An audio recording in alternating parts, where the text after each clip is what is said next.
ये समझाइए कि आखिर इसको, ये डीएमके जो पार्टी है, इसको इतनी दिक्कत सनातन से, इतनी दिक्कत प्रभु श्री राम से, और फिर मैं कांग्रेस का भी जिक्र कर लेती हूँ क्योंकि कांग्रेस भी वही थी ना जिसने श्री राम के अस्तित्व पर सवाल खड़े किए थे। तो लाइन और लेंथ तो सेम है, इसीलिए दही जमनी तो जरूरी है इनके मुंह में भी, और उनके मुंह से जब कुछ निकले तो ये चुप्पी साध लेंगे। फिर देखिए, मुनि कई छपा श्राप से भारी, अपने ही कर्म जाही अपकारी। तो जो कांग्रेस की स्थिति हम देख रहे हैं दयनीय होती जा रही है, वो सिर्फ डीएमके जो है वो बयान दे देती है उस कारण से नहीं, इनके स्वयं के नेता हैं। आप अपनी जिम्मेदारी न लेते हुए डीएमके के ऊपर तो आरोप लगा देते हैं, और डीएमके के लगातार बयान हमने भगवान राम को लेकर के, देखिए करुणानिधि ने बोला था कि भगवान राम काल्पनिक है, कितनी बार, बहुत पुराना, कितनी बार बोला, तमाम उनके नेताओं ने बोला, पियक्कड़ शब्द का इस्तेमाल करुणानिधि की तरफ से किया। जितनी हो सकती थी उतनी की। हिंदुत्व को लेकर के लगातार जो अपमानित करने का प्रयास जो है वो डीएमके का कर रहा है, वो सब जनता ने देखा। लेकिन कांग्रेस उसमें कहीं से पीछे नहीं रही है। स्वयं सोनिया गांधी तक कह चुकी हैं कि भगवान राम तो काल्पनिक थे, वो भी इस बात को मानती थी कि भगवान राम काल्पनिक है। तमाम कांग्रेसी नेता ऐसे रहे हैं जिन्होंने भगवान राम को लेकर के कहा कि मांस खाते थे, मदिरा खाते थे, अभी इसी चुनाव के पहले कहा उन्होंने, इसी चुनाव के बीच में कहा। तो इस तरह के आपत्तिजनक बयान सिर्फ आपको हिंदुओं के ऊपर, सिर्फ हिंदुओं के ग्रंथ के ऊपर, हिंदुओं के आराध्य भगवान राम जो मर्यादा पुरुषोत्तम जिनको हम मानते हैं, जिनसे हम जो है 100 करोड़ लोग जो है वो उनकी भावनाओं के साथ जुड़े हुए हैं भगवान राम के साथ, उनको आप लगातार गालियां देने का प्रयास करते हैं। और वहीं पर वहां पर जो है कांग्रेस का शीर्ष नेतृत्व हमेशा शांत रहता है और आपके साथ गठबंधन में है। दही तो तब जम जाती है जब भगवान राम को गालियां देने वालों के साथ आप चुनाव लड़ने के लिए गठबंधन बना लेते हैं। दही तब आप लोग के मुंह में जम जाती है जब जिस प्रकार से हिंदुत्व का अपमान हो रहा हो और लगातार आप लोग कहते हैं कि अरे भैया हमने, हमारी पार्टी से तो उनका ताल्लुकात ही नहीं है। अभी भी आपने ये कहा कि कोई एक छोटा सा नेता बयान, तो आपने उस छोटा नेता की क्या निंदा की? आपने कहा कि एफआईआर उनके ऊपर होनी चाहिए। बड़े नेता की थी क्या? बड़े नेता की थी ऊपर बरस रहे हैं, बड़े नेता की थी क्या निंदा? ये लोग करते बड़े हैं नेता की निंदा की थी क्या? कुछ भी वक्त दिया, अगर फिट हो गया तो ठीक है, नहीं फिट हुआ तो उनका व्यक्तिगत वो है, और हम इससे कुछ नहीं है। निहायत गलत बात है। देखिए अब ये देखिए, ये सिर्फ भारतीय जनता पार्टी या भगवान राम जो है ना किसी अकेले के नहीं है, वो सारे हिंदुओं के हैं, जो पूरे विश्व में। और इसके ऊपर एक कड़ा कानून बनना चाहिए। लगातार डीएमके जो है भगवान राम को गाली देने का प्रयास कर रही है और सिर्फ ये टीवी चैनलों पर डिस्कशन होकर रह जाता है और चुनाव का मुद्दा बन करके। अब एक कानून ऐसा आना चाहिए कि जो भगवान राम के प्रति शब्दों का प्रयोग करे, जो भगवान राम को गालियां दे, उसको तत्काल जो है उसके लिए जो है कानून कड़ी सजा देते हुए उसको जेल का आपको इस बयान पर नाराजगी आप दिखा रहे हैं। स्वामी उपमन्यु जो है इस बात को लेकर आहत है, अपनी नाराजगी जता रहे हैं। हाजी नाजिर कोई नहीं कह रहा, कोई नहीं कह रहा, कोई बात ये नहीं कह रहा, कोई इस्लाम का अपमान नहीं कर रहा है। सब एक सेकंड, लेकिन अजय वर्मा जी को मुस्कुराहट उनके चेहरे पर है। अजय जी, आपके चेहरे पर मुस्कुराहट है, बहुत अच्छा लग रहा होगा आपको प्रभु श्री राम का अपमान होते हुए देखकर, बहुत आपको खुशी महसूस हो रही होगी। मतलब कुछ तो सोचिए सर। मुझे तो जो आप भाजपा का एजेंडा लिख के आता है, अरे बकवास बंद करिए सर। नहीं भैया, बकवास बंद करिए आप। एक मिनट स्वामी जी, स्वामी जी एक मिनट, स्वामी जी एक मिनट, स्वामी जी प्लीज एक सेकंड साहब, एक सेकंड स्वामी जी, एक सेकंड स्वामी जी, एक सेकंड वो करो, स्वामी जी एक सेकंड प्लीज रुकिए। अजय जी, अजय जी एजेंडा बताइए, दूसरे का एजेंडा मत बताइए। स्वामी जी एक सेकंड, दूसरे का एजेंडा क्या है ये आप नहीं जानते, आप अपना एजेंडा नहीं जानते। रुक जाइए स्वामी जी, रुक जाइए। अजय जी सवाल का जवाब देंगे या सिर्फ और सिर्फ एजेंडे की बात करेंगे? आपका एजेंडा बताऊं क्या है? सनातन विरोधी है आपका एजेंडा, प्रभु श्री राम का विरोध करना है आपका एजेंडा। आपको लड़ाना, सुनिए मेरी बात, आपका एजेंडा है सनातन का विरोध करना। सुन लीजिए, आपका एजेंडा है सनातन का विरोध करना, और फिर उसके बाद टीवी चैनल्स पर बैठकर ये बकवास करना कि बीजेपी का एजेंडा आगे बढ़ा रहे। 400 करोड़ हिंदुओं की आस्था के प्रतीक प्रभु श्री राम का अपमान करेंगे आप, और आप कहेंगे बीजेपी का एजेंडा है। आपकी बुद्धि कहाँ चली गई है साहब?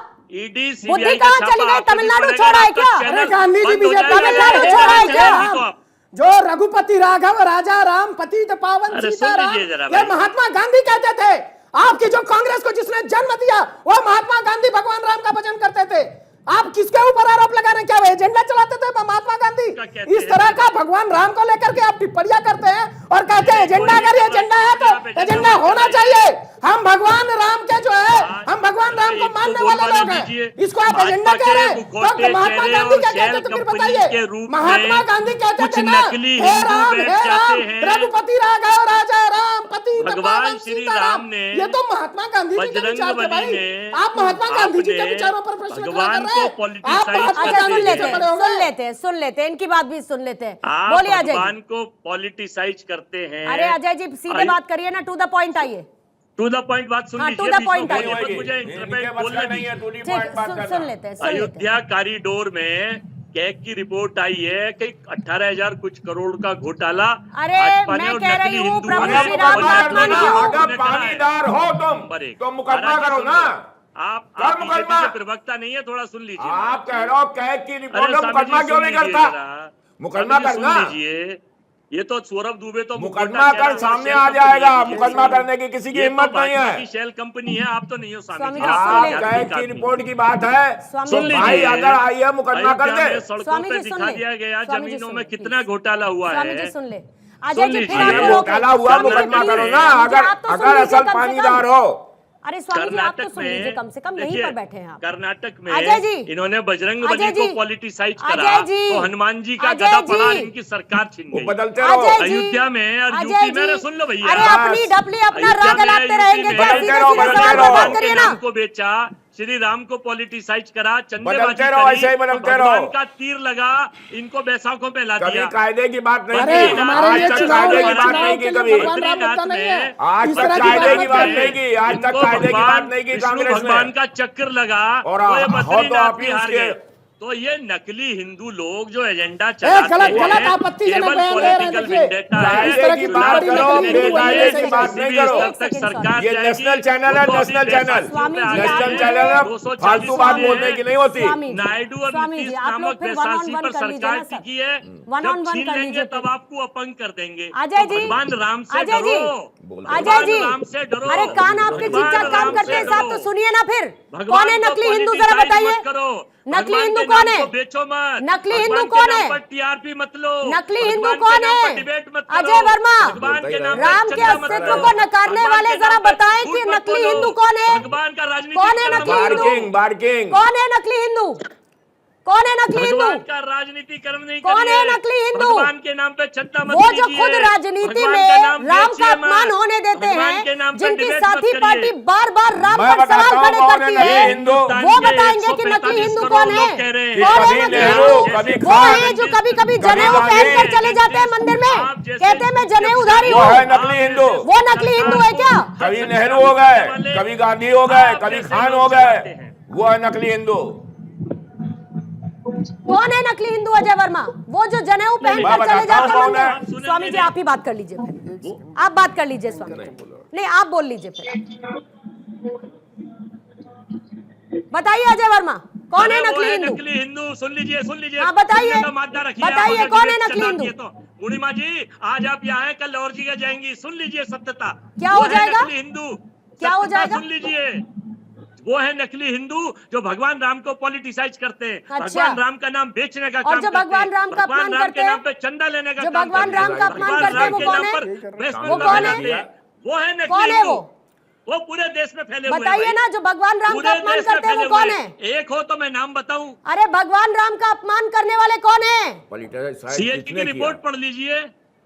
शिवशंकर ने आप पढ़कर बैठे हैं, कितना बड़ा घोटाला आप पढ़कर बैठे हैं। मंदिर में देख लीजिए, संविधान में प्रभु श्री राम की तस्वीर है या नहीं, ये बताइए अजय वर्मा। मूर्तियां देख लीजिए कैसे संविधान में प्रभु श्री राम की तस्वीर है या नहीं, ये बताइए। अरे हमारे दिल में राम रहते अरे हैं, प्रभु श्री राम की है। तस्वीर संविधान में है या नहीं, ये बताइए। अमर हमारी पार्टी दिखावा नहीं करती। अरे इधर उधर घुमाना बंद करिए, जो सवाल पूछ रही हूँ उसका जवाब दीजिए और समय मत जाया करिए। संविधान में प्रभु श्री राम की तस्वीर है या नहीं है? नहीं है, आपने लगा रखी है, अपने पीछे दिखा दो। अरे आप बताइए ना, है कि नहीं है, मैं आपसे पूछ रही हूँ। नहीं आप बताइए, आपने लगा अरे आप बताइए कि है कि नहीं है। संविधान देखा है आपने, पढ़ा है संविधान आपने? संविधान की दुहाई देते फिरते हैं आप। आपने क्यों नहीं देखा है आपने संविधान में प्रभु श्री राम की तस्वीर को? नहीं आपने देखा है जब प्रभु श्री राम का सम्मान नहीं कर सकता, जो प्रभु श्री राम जिनका जिक्र संविधान में है उसका सम्मान नहीं कर सकता, वो प्रोपेगेंडा चलाता है कि संविधान को खत्म कर देगी दूसरी पार्टी। महाराज जी, मैं बीजेपी फालतू बात करते हैं। सौरभ जी और मैं बीजेपी का नहीं हूँ। अनिरुद्ध जी आपको लाते हुए, मैं सामाजिक आदमी हूँ। अनिरुद्ध जी आपको लाते हुए बड़ी समस्या है अजय जी को सुनने के बाद। मतलब आप समझाएंगे भी तो किसको समझाएंगे जिसके ज्ञान चक्षु पूरी तरीके से ब्लॉक हैं। मतलब आप समझाएं, आप बताएं, आप इनको तर्क दें, लेकिन ये सिर्फ बात कुतर्क पर करेंगे, अपनी बात कहनी है इनको और सवाल का जवाब नहीं देंगे। आपके पास तो कुतर्क ही नहीं है। मुझे कुतर्क चाहिए भी नहीं, मुझे कुतर्क चाहिए भी नहीं। आप है उसके लिए बैठा रखा है मैंने आपको। आप 5 लोग यहाँ बैठे। अनिरुद्ध जी बात करें, सुन लीजिए, आप 5 लोग यहाँ बैठे हैं। अनिरुद्ध जी अपनी बात पूरी करें। पूर्णिमा, अरे भाई जी मैं ये कह रहा हूं कि ये इन लोगों की क्रोनोलॉजी, इंडिया अलायंस के लोगों की क्रोनोलॉजी समझिए। इनके लीडर राहुल गांधी जी जाते हैं लोकसभा के अंदर, हिंदुओं को क्या कहते हैं, अहिंसक बोलते हैं, और मंदिर में जाने वाले को कहते हैं लड़की छेड़ते हैं, चप्पल चुराते, ऐसा बोलते हैं। सोमनाथ मंदिर में मीडिया रिपोर्ट के अकॉर्डिंग पता चलता है कि वो नॉन हिंदू रजिस्टर में करते हैं और अपने को हिंदू बोलते हैं। एक मिनट सुन लीजिए, जनेऊ कोट पे जनेऊ पहनते, मंत्र की जगह माइकल जैक्सन के गाना गाते होंगे, जो भी होगा।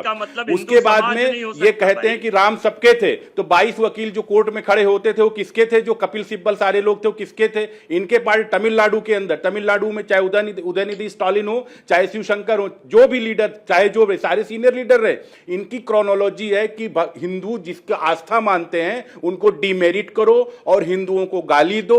गाली देने के बाद में उसके बाद में कहो कि हम तो बड़े धर्मनिरपेक्ष हैं और हम इस तरह, ये एक स्टेप बाय स्टेप। इनके दूसरे पार्टनर समाजवादी पार्टी के हैं जो कहते हैं कि अयोध्या में सीट जीते हैं, ये जीते वो जीते। उनके पिताजी मुलायम सिंह यादव जीते, उन्होंने ही कहा था कारसे को गोली चलवाने की जरूरत पड़ती 2-4 गोली और फालतू चलवा देते। इनकी सबकी पूरी क्रोनोलॉजी, जहां जहां पे इनकी सरकारें रहती हैं, धर्मांतरण सबसे ज्यादा होता है। पंजाब में इनकी सरकार थी कांग्रेस की, सबसे बड़ा धर्मांतरण हुआ।